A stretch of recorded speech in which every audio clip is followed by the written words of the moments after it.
So how do I start looking? Well, I already have a list of the target websites or vendors that I know I'm going to look at.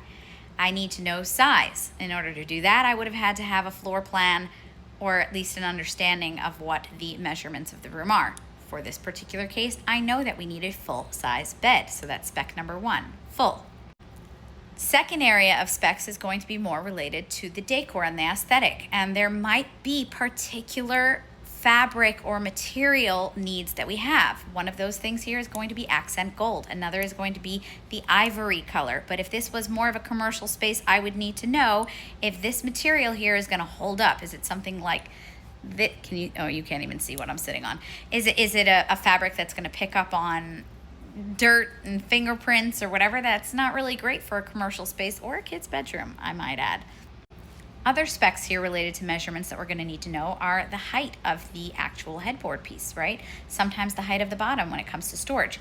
This bed has storage. That's another spec or direction that we need to know if we need. So if you're having a client consult, you're not just looking for a bed, you need to understand, is extra storage a priority or helpful for you?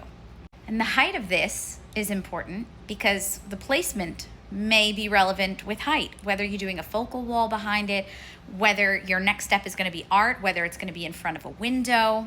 Another relevant detail that I wouldn't necessarily call a spec, but is part of the speccing process, is lead time and delivery charges, and sometimes assembly charges. All of that needs to be considered to be wrapped into the budget. So a lead time is how long it will take from the time you order until delivery. Now, back in COVID, this was challenging, and somehow us designers got blamed, even though it was really down to the ships and freights and government and whatever. But lead time, in this particular case, I want something sooner. If I'm in an earlier stage of a design process and time is not of the essence, that might open you up to a lot more options. Lead time alone can limit you, as can shipping and assembly costs, right? Sometimes something is in the right budget, but then you find out that a shipping cost is going to be, $200 to $500. All of a sudden, you're double. Another thing to consider here is whether or not you're going to need a box spring. If you're thinking of something that will need like a bed skirt, depending on the type of bed you're going with, some will work, some will not. Obviously here, that's not what we're going with. Part of specs and storing your specs is going to be the description. So if you ever need to search for it later, you have it, as well as the link, which I mentioned. I also mentioned sales tax. That will differ depending on the state. But that's it for today's quick lesson.